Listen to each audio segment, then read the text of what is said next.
Hi again, everybody. This is Mark Hinderleiter. Welcome to our weekly discussion called the Executive Leadership Series. Today's topic is a fascinating one called the trust economy. And so here's kind of here's our approach to these 30 or so minute conversations. We just interview thought leaders. And then at the end of kind of that discussion, we open it up at the end of the presentation for Q&A, and the way to do that is to either hang in there until the discussion's done, or you can just put a comment on the chat line or in the chat feature, and then we'll respond to those at the end of the conversation. So the weekly hosts, Marky Mark and the Funky Bunch. I guess that name's already taken. So my partner is Mark Johnson. Mark's the president of Xtree. He's an executive technology advisor, and Mark's path has been a little bit like mine in that he's been a senior leader for big companies. He's been a senior vice president, chief information officer for global companies, billion-dollar Fortune 500 companies with 100,000 people or more. That's a big company. He's also been recognized as a top technology leader in the Innovator of the Year Awards. And so Mark and I have been doing this for about 10 weeks or so now, and we've had a lot of great conversations. My name is Mark Hinderleiter. I'm an executive coach. Like my sidekick, Mark Johnson, I was a senior vice president for a global company before going out on my own. And I'm the host of a podcast called Real Business in Real Time. And then Mark and Johnson and I do this every week. And the idea is to really just have conversations with thought leaders to help leaders navigate what we're going through today, which is really just very unprecedented. So let me introduce our guest. Our guest is Harry Flaris. Harry is a highly engaging, I can testify to that, an entertaining keynote speaker, well-recognized top LinkedIn influencer who's authored nearly 50 articles. In fact, that's how I met Harry. I just started following him because he put so much good content out on LinkedIn. And I thought, man, this guy is truly a thought leader. So Harry's just a high integrity guy. He's a critical thinker with a conscience. How about that? A leader with a conscience. And he believes in serving people. And Harry is working on his first leadership book. So I'm looking forward to that.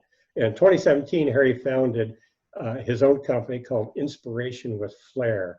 It's a national leading consulting firm that helps organizations build high-performance sales and customer service teams, along with recruiting top performers and helping companies retain those, and then creating an authentic, winning culture of excellence. And I've had several conversations with Harry about leadership and about culture and about sales. So Harry, welcome to this great venue.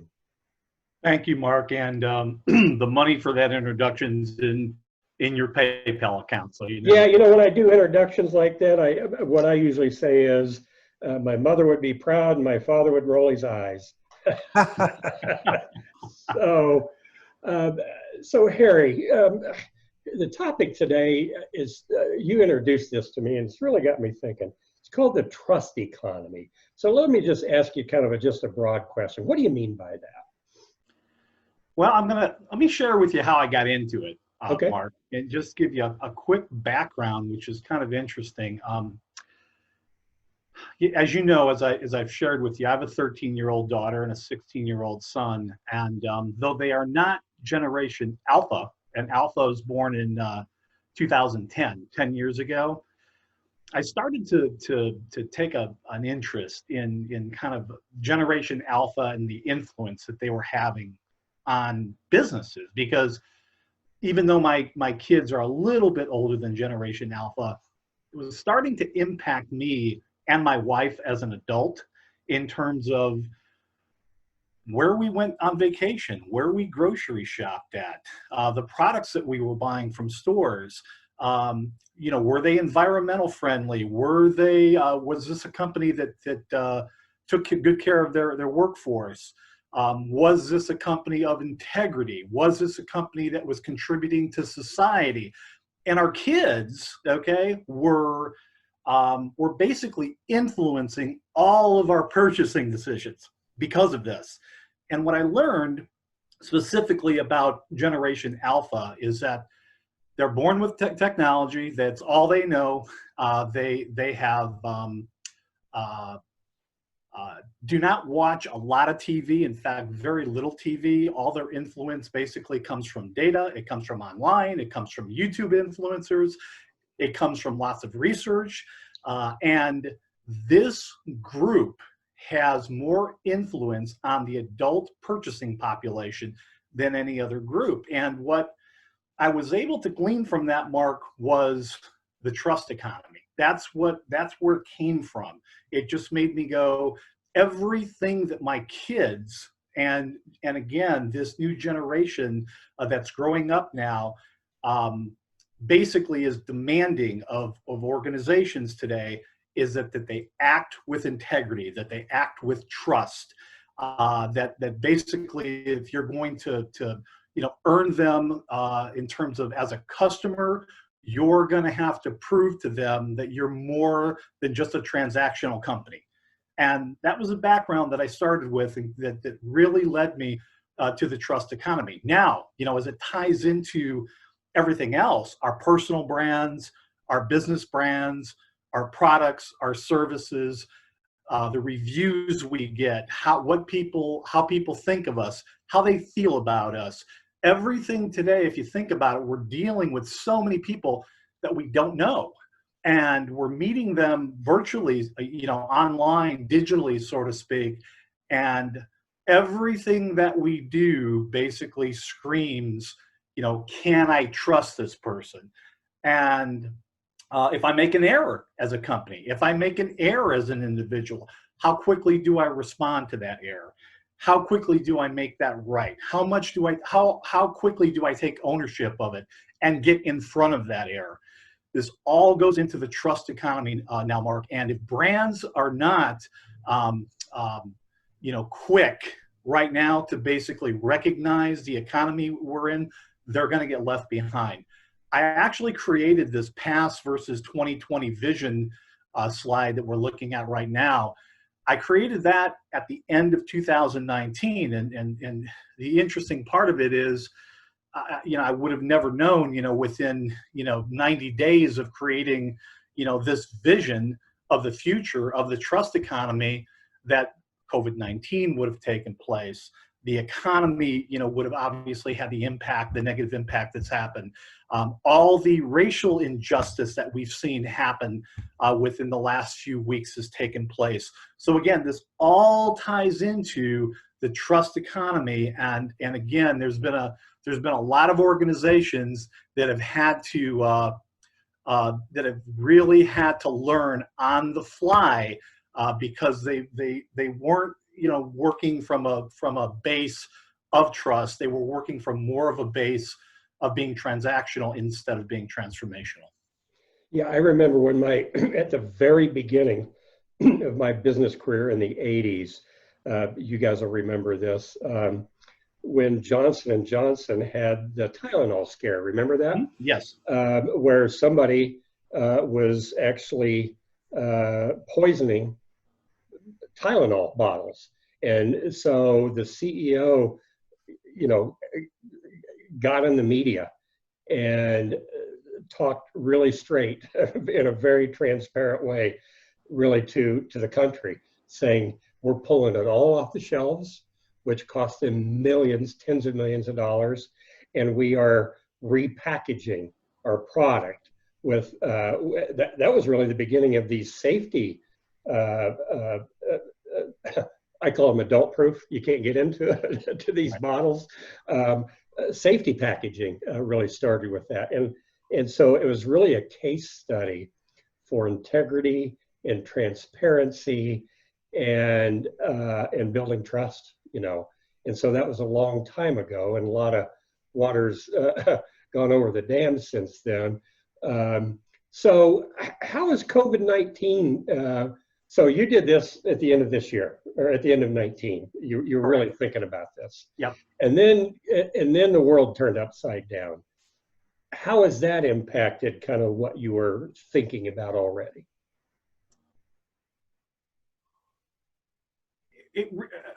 How it's really impacted me, Mark, is that it really brought it home. Yeah. Okay. You bring up, the Tylenol, incident that happened, and which you are correct. That is a case study on how to do it correctly. Okay. On how to get in front of what could have been a public relations disaster and a loss of market share. They wound up in the long run gaining market share and having customers gain trust. Yet the larger lesson from that is out of every one incident like that happened, there's 99 out of those other 100 where they handled it wrong. Yeah. Where they didn't get in front of it.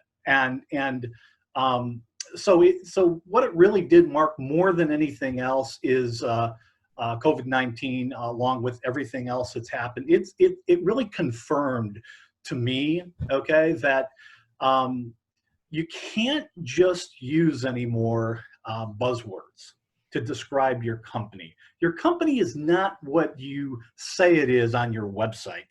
Your company really is what your customers externally and what your internal stakeholders, your teammates, feel it is in their hearts.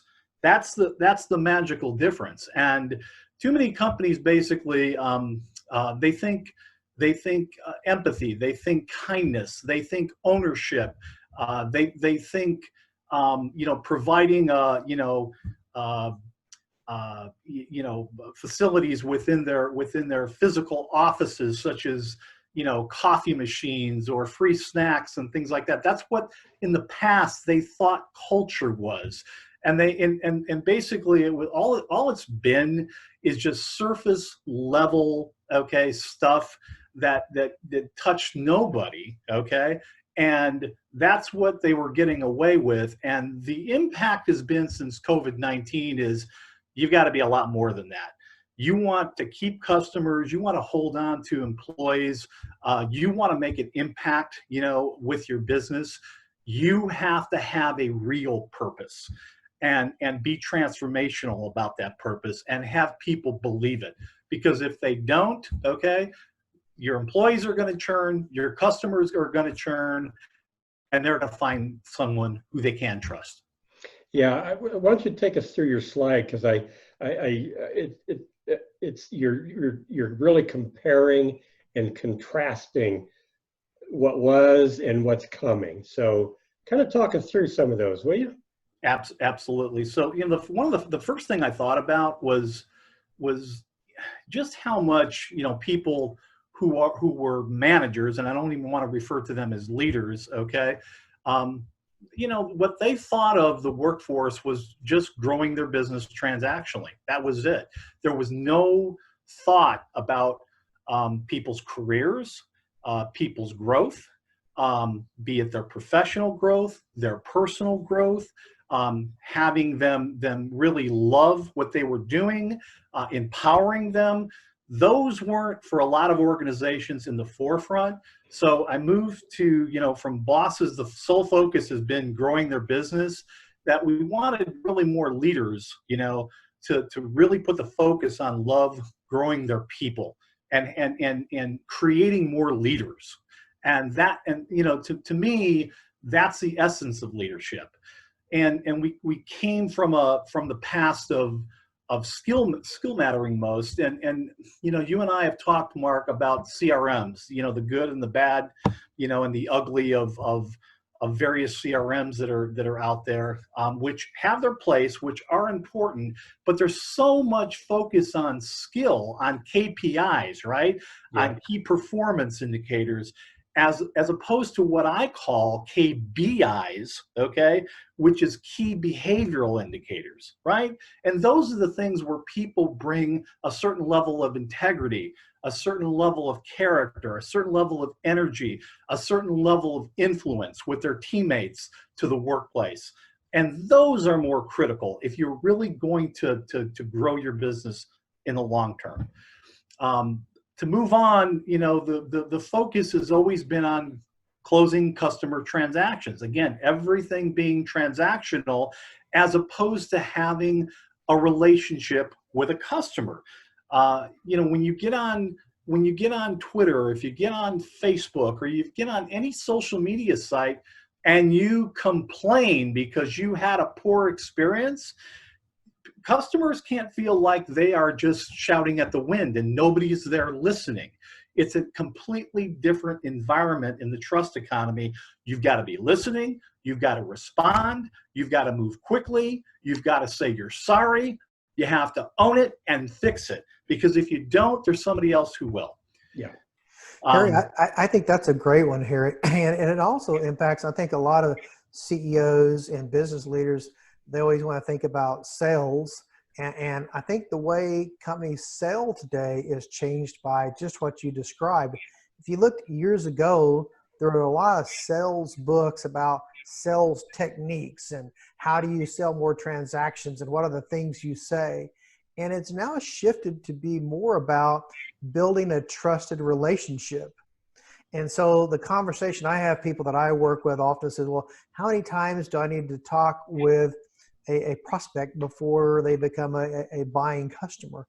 And my answer is, how long does it take to build the trust? That's the answer. So, and sometimes it may take 2 or 3 conversations. Sometimes it may take 10. If you've never met this person before and you're starting from zero, it may take a lot of conversations to have enough of a trusted relationship for them to want to buy from you. Versus if you have a great reputation and somebody that you know has referred you, that they trusted, then that's a shorter sales cycle. So it also kind of, this, what you're talking about, impacts the bottom line and the whole way we do sales now.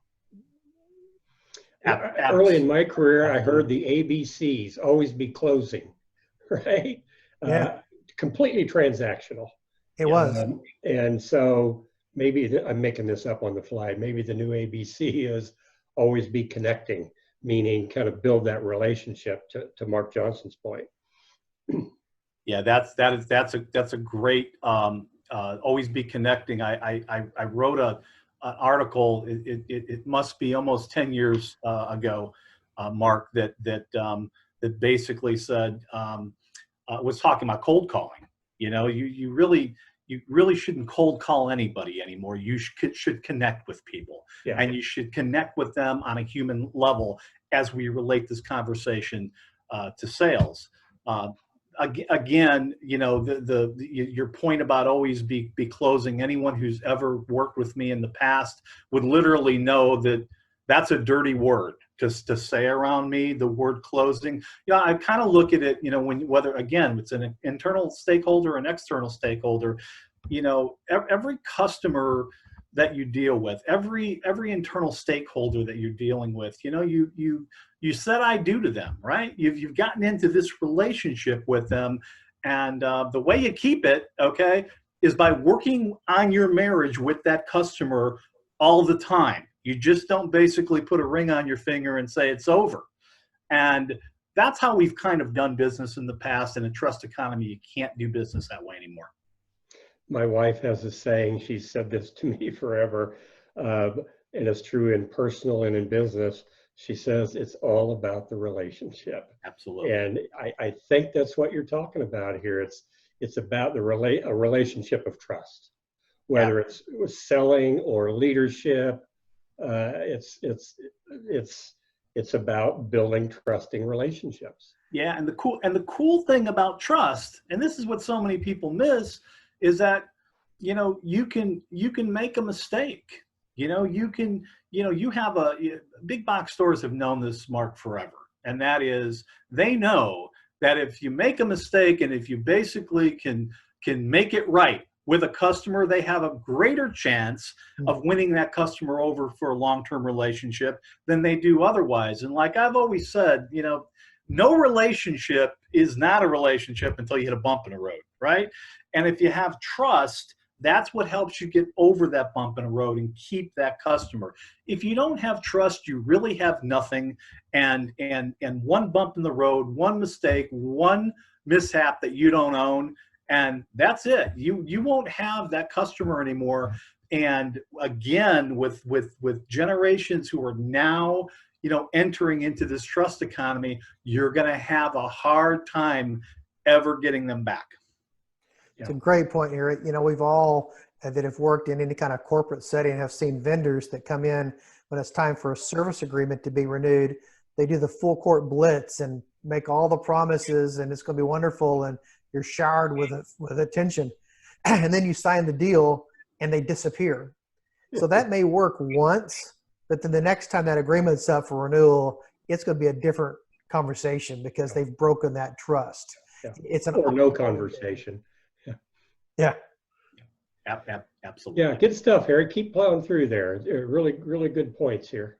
Well, when we kind of go to the corporate office speak, it really speaks to authenticity. That you know, I don't know about how you guys feel about this, but when I hear corporate office speak now, it literally makes me cringe. I don't want to see somebody you know, explaining themselves, okay? And as I always say, when you're explaining too much, you're usually losing when that's the case. But you know, I want someone telling me the truth. I want somebody getting out front. Again, back to your Tylenol example, Mark. You know, I want somebody who's in front of it, telling the truth, being authentic, speaking to me as a person, as a human being. And again, as we talk about this is both externally with customers, this is internally with our teammates.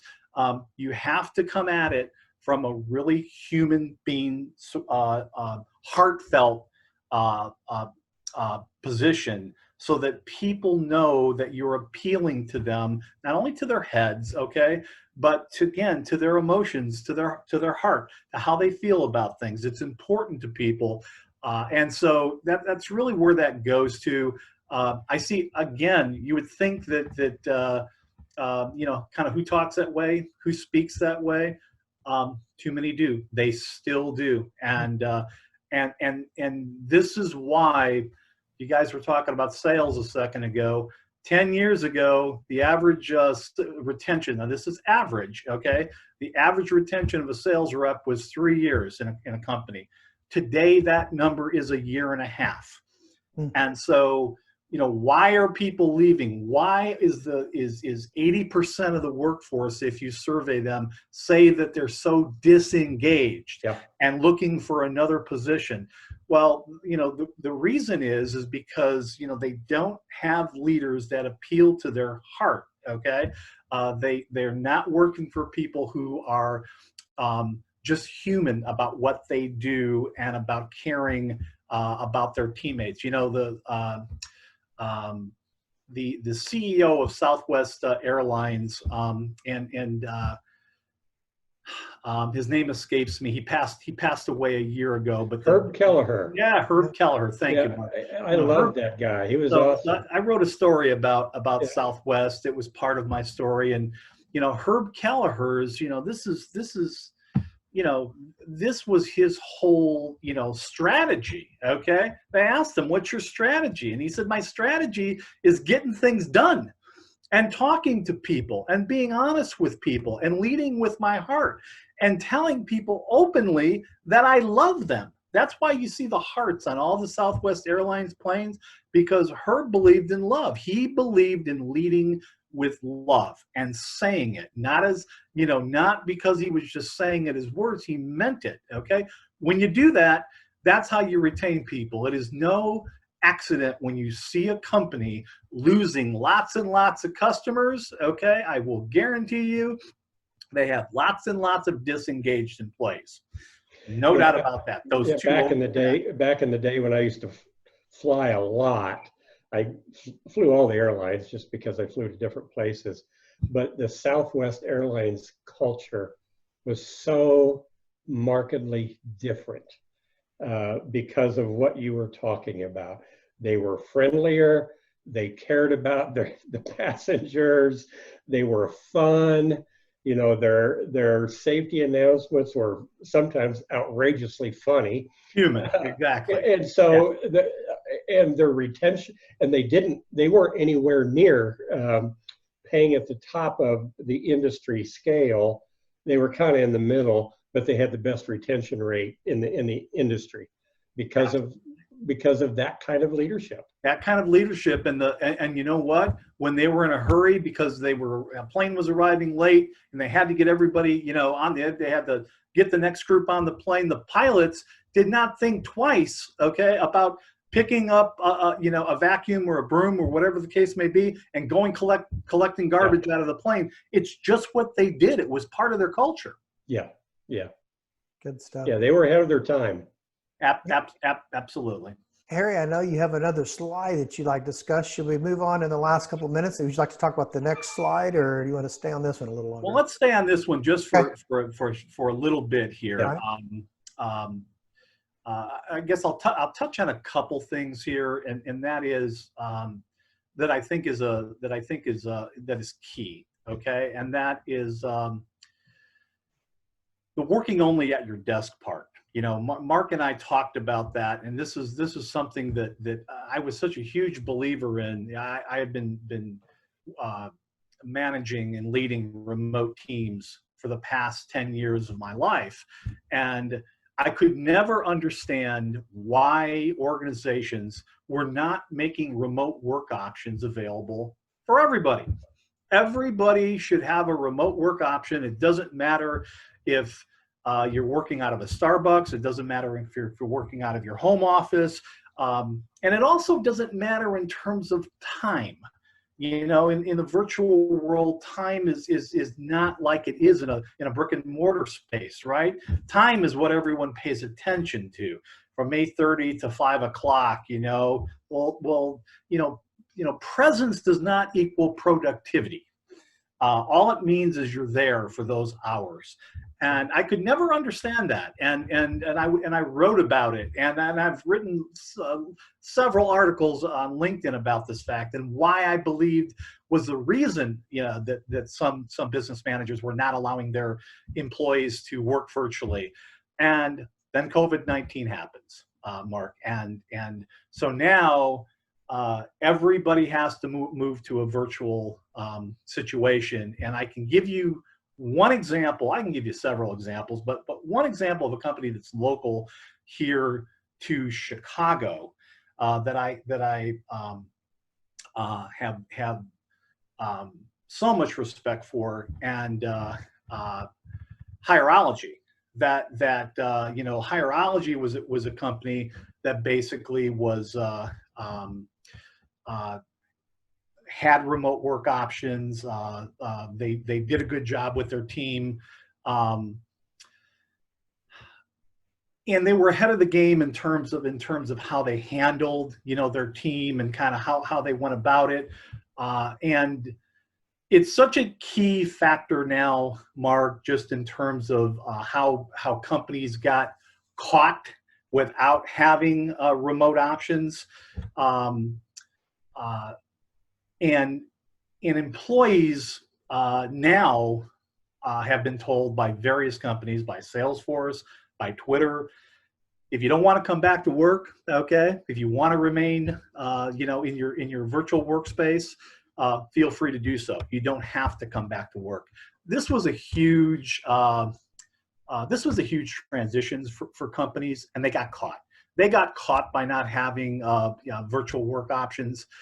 They got caught by basically thinking that their culture was just what they could control in a brick and mortar location. And it cost them, because once they got into that scramble mode and had to send everybody out virtually and had to scramble for equipment and had to figure out a virtual culture, they didn't know how to do it. And they should have been doing it months and months prior. Here's my experience in working with client companies, um, with people working virtually. Companies that already have a high trust culture made that pivot pretty easily. So there were two pieces of making the pivot. One was Mark Johnson's arena, is IT had to have the tools to support working remotely, number one. But number two, high trust cultures, my clients are thriving working remotely because they trust their people. They don't have to look over their shoulder. Their people trust the company. And so everybody's, pulling their weight, doing their share, and probably in some situations, actually more productive and communicating more than they did before. But the flip side of that is companies that don't have a high trust culture, and I'm familiar with a couple. They're not clients, but I'm familiar with a couple of them. That's not going well. When you have a lot of leaders and managers and bosses in the company whose style is looking over people's shoulder and micromanaging, that's not well suited to Absolutely. to that environment. And to close here on this subject, Mark, we're talking about the trust economy today, right? Yeah. Okay. And that's really what we're talking about when you're talking about micromanaging, a remote culture. If you go into a remote culture, you can't do that. Obviously, you have to empower people. You have to trust them. Take full ownership. I said Hierology before the Chicago company, which by the way is a great company. I said that. My mind was thinking, however, Paylocity. Okay. Oh yeah. Who is a fabulous HR software organization. Who's is really who I was thinking about when I was talking about Chicago company who again, nothing against Paylocity against Hierology, because they do an awesome job. But Paylocity has done just such a super job of getting ahead of the curve. And to your point, again, if you don't, if you haven't developed, that trust, if you want to control, you want to micromanage, you want to look over the shoulders of your entire team, if you haven't built that empowerment with your company, again, there's so many organizations, unlike Paylocity, that got caught flat-footed. I am just real clear that companies that have high trust cultures are so better positioned. There's a lot of accountability that didn't exist before. If you think about like Glassdoor, where people go rate their company, they go rate their boss, they go rate their experience, or Indeed, or last week I was doctor shopping, right? Unfortunately, right. I was doctor shopping. So I got online and looked up a bunch of docs and their reviews. So, technology is driving a lot of accountability that we didn't see 5 years ago. Yeah, it is. And again, the other interesting thing is about, to your point about online sites like Glassdoor, is that one thing that I've noticed from consulting with people, not only in this country, but globally, is, when you have a trust-based relationship with your team, you might say this during the interview process, okay? But companies who have a trust-based relationship, Mark, they don't spend an inordinate amount of time talking about their open door policy, talking about their hotline, talking about their digital suggestions, of how we can be better, and taking surveys every 3 minutes on what we're doing. Because they've got a trusted relationship, people feel comfortable to come tell them, to come speak up, and they wind up, on these, on the Yelpification of America, so to speak, talking about this stuff, okay, because they have no trust. They have people say, why didn't you come to HR? Why didn't you come and talk to us? Why didn't you use our open door policy? And I want to scream through the computer and say, because you have not developed any trust Yeah, with that's your right. team. That's why they're not doing that. And the message is to you, okay? Don't put it back on the people that are going onto those sites and doing that. Yeah, yeah, Harry, yeah. I think that's So spot on. I think if you talk to most CEOs, they all agree. They're going to watch this, say yes, I agree. And I've worked with some CEOs that all say trust is part of their mission statement and their values and so forth, but they don't have trust in their company. Uh-huh. So Yep. how do you get honest? How does a CEO find out whether they really have accomplished what you've described, or is it something that's just on a nice mission statement that sounds good, but they're not really there? What's your barometer to know if your company's there or not? Well, the barometer is people feel free to come to you, right? They feel free to have an engaging conversation, to be open, to be honest. I can't tell you how many people will look at you and I know you guys know this. Be honest with me. You can be honest with me. Tell me. And you're the little voice in the back of your head saying, that's the last thing I'm going to do is be honest with this person because I don't trust them. So that's not going to happen. Okay. So the best barometer, really that you can use is the Herb Kelleher Southwest lesson, which is live it. Live it. Live your values. Live your integrity. Live your open communication. Tell people how you feel, what you believe in. Okay. Once you live it and you're authentic and people feel it and people know that you mean what you say and you say what you mean, they will basically come to you and feel like they can trust you and have that open conversation with you. They can hear it from you the way you guys are hearing it from me right now in the inflection and the tone of my voice. Okay. People who have worked with me always have known I only have one rule, and I would tell people this right up front.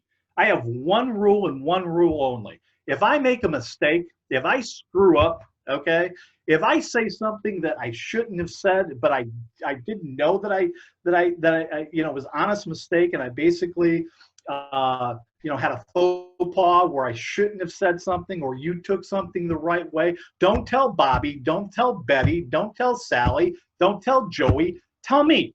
Come to me, tell me, let me own it, let me apologize for it, let me learn from it, and then we'll quickly move on.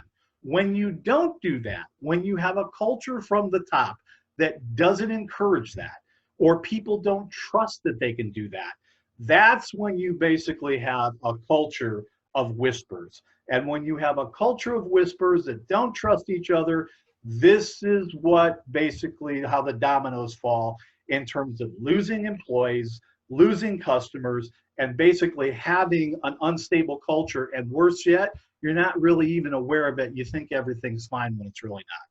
yeah, I would really echo that, what Harry was saying, Mark, that the biggest barometer that I've seen in my career is to what degree do people feel comfortable and safe telling the truth to leadership? Speaking their mind, saying, this doesn't seem right to me, or I think there's a better way to do this, or I hear you, but doesn't that really violate our core values? When people feel safe speaking truth to leadership, you got a great culture of trust. And when people know that they better keep their head down rather than shoot the messenger, that's a problem. And that's more common in my experience is I'm not speaking up because messengers get shot around here. That's right. Than it is speaking truth to power. Absolutely. It's a problem. It's a problem also because there are some people. I worked one time with a business leader who said to me, I can't believe I asked this person a question and I can't believe they gave me this answer that they gave them. Okay. And the answer that they gave them was not what this person wanted to hear. Okay. And it was basically career suicide because this person was honest and was open about how they felt. Okay. And that's how they knew that was part of their character. And they thought it was okay to basically give an honest answer. again, the larger part of the issue is, from a leadership standpoint, is if you want the truth, if you want honesty, if you want to enter into the trust economy, you better be prepared to hear some things that you don't like. Yeah. And if you want a bunch of yes people around you just going to tell you what you want to hear, that's what you're going to get. Okay. Yeah. And that is not going to cut it long term in the trust economy, because basically you're gonna have people, as I like to say, Mark, you know what you call somebody who's 99% committed? Uncommitted. So it kind of leads us into this next slide, right? In terms of SHARP goals, because 40 years ago, there was SMART goals, right? Everyone knows SMART goals that are specific, they're measurable, they're attainable, they're relevant, they're time-based, and everyone's kind of lived in this SMART goals kind of world. But the problem with SMART goals in the trust economy is they're not very smart. And the reason that they're not very smart, because they never have taken in, the key aspect of your goals, and that is, do you have buy-in? Do people really believe? Okay. And people think they're SMART goals because the leadership thinks they're SMART goals, because the leaders think the results are attainable, because the leaders think, that they're relevant. What about the team? What's the team think? And so I developed SHARP goals, okay, because I wanted to ask, are they, is your team spirited? Is everybody in lockstep? Okay, has everyone been able to get out off their chest the good, the bad, the ugly, the positives and negatives before everyone joins arms and says, yep, you know what? Okay, this is a goal that we all can get behind. Okay. And our spirit, okay, we are all raving fans that we believe in this right now. Nobody has ever really takes an account for any of that. Everyone just sits in a room and basically says, again, do we think this can happen? Do we think this random 20% can happen? Well, sure it can. SMART goals, what SMART goals do is they basically look at the past and they look at the growth patterns, in the rear view mirror. They never look at things moving forward and all the things that have changed in the environment. And so that's why, again, I went and developed, SHARP goals, which again depend on honesty, which depend on what we're talking about, the trust economy, that people have a comfort level, that basically they can have, conversations. They trust that their leadership has their best interests at heart. They have complete confidence that what's coming out of the mouth of leadership is believable, okay, that they can get behind it, that leaders are transformational, that they're not transactional, that they're adaptive, right? If I'm working during COVID-19, and I need to say, hey, everything on the ground has changed, or we have a product that we put out at the beginning of the year that we said that this was going to be the best product, right? The customers that we're going to love this product, and customers aren't loving this product. We need to sunset this thing and take it off the table and move on. You need to quickly be able to do that if that's what the market's telling you, and you have to have your ear to the ground and listen. When you're using SHARP goals, Yeah. Instead of talking about activity and talking about KPIs and talking about managing every inch of your customer service reps time, your salespeople time, your operational folks' time, that you're more results oriented. This kind of goes back to the remote situation too. Okay, whether it happens at 7 o'clock at night or 7 o'clock in the morning or whatever the case may be, I'm not interested in all the noise. I'm interested in the results. I'm interested in what you can get done when you can get it done. Okay, look, goals are important, right? But measure what matters. Okay, high growth companies only measure what matters. They don't measure, people's time 24 hours in a day. Yeah. And too many organizations, again, during what should be entering the trust economy, they want to measure, did you make your 30 phone calls today? Did you have a conversation with 20 of your customers today? And you know what? If you had a conversation with one customer that took you an hour and a half because that's what it took you, and it took you a long time to basically work through this relationship with that customer, then you have to have the empowerment of your team to be able to do that. But everybody is so worried about, their KPIs, okay, that's where you get off basically your focus, okay, of worrying about activity instead of results. Yeah. And managing activity never gets the result in my experience. No, activity is important, and I always tell people this, activity is, don't get me wrong, I would never sell activity short, okay, but it is the results that matter, okay. And so and again, one of the things that in the trust economy that needs to take place that isn't part of specifically laid out in these SHARP goals, you have to treat individuals like individuals. You have to treat individual customers like individuals, individual stakeholders internally like individuals. Because the reality is, Mark, you have people that are working from so many different generations now, okay, that everybody comes from a different background, has a different way that they were raised and what they believe, and you have to develop that relationship and get inside of what inspires them, okay?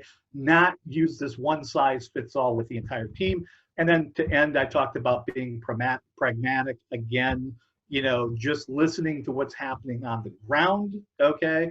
And making sure that basically the people that are actually doing the job, okay, that you listen to them, you listen to people on your front lines. I put up a graphic on LinkedIn not too long ago where I took an org chart and turned it upside down, okay, and had the CEO at the bottom going all the way up, okay, to the frontline people.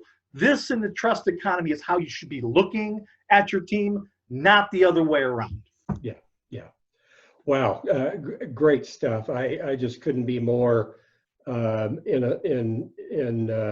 started to say alignment, but that's one of those corporate buzzwords I'm sick of. In lockstep with what you're talking about. And as businesses are kind of getting into recovery mode, I am absolutely convinced that the health, the health of their organization, which is really built on trust, will be the number one factor to recovery. I believe that. So we could have this conversation for another hour or two. So anyway, Harry, thank you so much. Thank you. This was a great conversation. Thank you. Here's the last slide. If listeners want a copy of this presentation, you can reach out to any one of the three of us. You see Mark Johnson's contact information on there, mine, and then Harry Flaris's contact information. So thank you all for listening. Harry, thanks for just sharing a lot of your great experience and thought leadership. And Mark, one more great conversation. Thank you. Thank you. Great day.